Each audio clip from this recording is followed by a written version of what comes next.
खबरों की परत खोलता आईना। कहा है कि दिल्ली के एयर कंडीशन कमरों में बैठकर राजनीति पर चर्चा करने वालों को अंदाजा नहीं होगा कि देश में कैसी आंधी चल रही है। जिंदगी की हकीकत बताता आईना। सबसे बड़ा सवाल यह है कि विरोध का जवाब तर्कों से देने की संस्कृति खत्म क्यों हो रही है। चेहरों से नकाब उठाता आईना।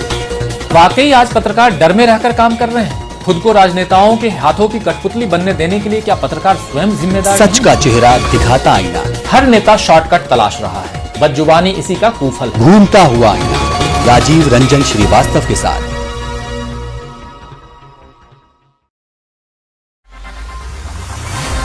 नोएडा में हिंसा को लेकर बड़ी खबर सामने आ रही है। यहाँ मुख्यमंत्री योगी आदित्यनाथ एक्शन में आ गए हैं और एक बड़ा फैसला लिया गया है। श्रमिकों की मजदूरी 21% तक बढ़ा दी गई है। प्रदर्शन के बीच एक्शन में योगी सरकार। गौतम बुद्ध नगर में विरोध प्रदर्शन के बाद प्रदेश सरकार ने श्रमिकों की मजदूरी में 1 अप्रैल से 21% तक की अंतरिम बढ़ोतरी का निर्णय किया है। गौतम बुद्ध नगर और गाजियाबाद के श्रमिकों की मजदूरी, मूल वेतन और महंगाई भत्ता सहित सबसे ज्यादा 21% बढ़ाई गई है। अन्य नगर निगम वाले जिलों में 15% और शेष जिलों में मजदूरी की अंतरिम दरें लगभग 10% बढ़ाने का निर्णय किया गया है। अभी बात करते हैं न्यूनतम मजदूरी की दरों की, तो प्रदेश भर के सभी जिलों में एक समान है। अकुशल श्रमिकों के लिए 11,313 रूपए मासिक और 435 रूपए 14 पैसे दैनिक। अर्धकुशल श्रमिकों के लिए 12,445 रूपए मासिक और 478 रूपए 69 पैसे दैनिक। वहीं कुशल श्रमिकों के लिए 13,940 रूपए मासिक और 536 रूपए 16 पैसे दैनिक है। ये हाल ही में इन दरों को लागू किया गया था। अब सरकार द्वारा अंतरिम दरें लागू की गई है। गौतम बुद्ध नगर और गाजियाबाद में अकुशल श्रमिकों के लिए 13,690 रूपए, अर्धकुशल श्रमिकों के लिए 15,059 रूपए और कुशल श्रमिकों के लिए 16,868 रूपए निर्धारित की गई है।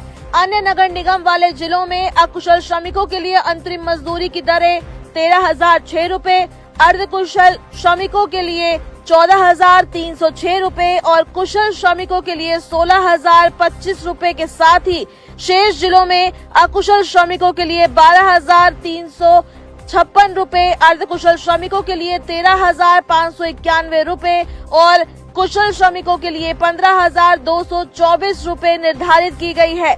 दूसरी तरफ इंटरनेट मीडिया प्लेटफॉर्म पर श्रमिकों को न्यूनतम मजदूरी 20,000 रूपए प्रति माह निर्धारित किए जाने की खबरों को प्रदेश सरकार ने भ्रामक करार दिया है। लोगों से अपील की है कि वे केवल आधिकारिक सूचनाओं पर ही विश्वास करें। इसके साथ ही सरकार नए श्रम कानूनों के तहत निरंतर आवश्यक कार्रवाई कर रही है। अगले महीने गठित होने वाले वेज बोर्ड की सिफारिशों पर न्यूनतम वेतन निर्धारित किए जाने की प्रक्रिया भी प्रारंभ हो जाएगी। वहीं मुख्यमंत्री योगी आदित्यनाथ ने कड़े शब्दों में कहा है कि आंदोलन की आड़ में तोड़फोड़ और आगजनी करने वाले बाहरी और अराजक तत्वों को चिन्हित किया जा रहा है। उनके खिलाफ सख्त दंडात्मक कार्रवाई की जाएगी। साथ ही उन्होंने नियोक्ताओं को भी चेतावनी दी कि वे ओवरटाइम भुगतान और महिला सुरक्षा जैसे नियमों में कोताही ना बरते।